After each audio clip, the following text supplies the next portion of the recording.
I'm going to go ahead and pour it. When I hear potassium, I think of potatoes. What does oil thing do? Red oil. Watch and see what it does. So you're going to keep stirring it until it produces foam. Oil. So does this thing make it foam? Yes, So they that's basically together both with this. So they make a chemical reaction? Yes, but this is not chemistry.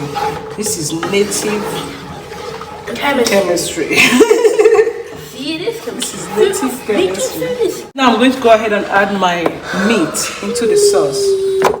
And I'm going to go ahead and add some more onion and pepper. Because my goat meat has been pre-cooked, all I had to do was add it inside the palm oil mixture. At this point, everywhere smells so heavenly and it tastes really, really good.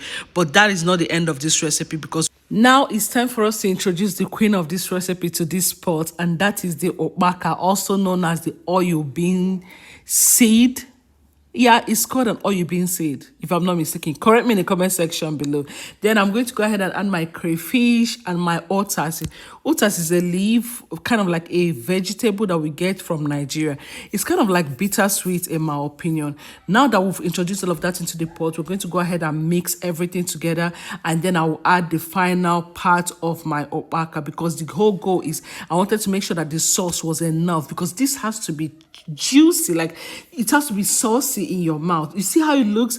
That is perfection in your mouth. Okay, now I forgot to add my ehuru at first, and you cannot have a complete recipe without this ehuru. So now I'm going to be adding it to bring out that native flavor.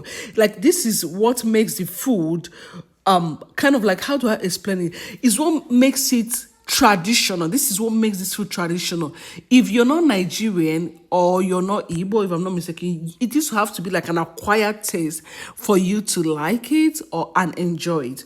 But at this point, my food is ready. It is popping hot and it is freaking delicious. And just so you know, this is a spicy meal.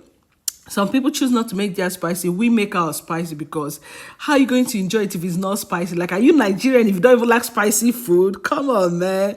Anyways, my food is ready, and it's time for me to get it out of this stove so we can make our abacha next. For the abacha, first things first, you need a dry pot, and inside your pot you're going to add your ehuru or ungo, whichever one you prefer. I have no English names for these things I just called.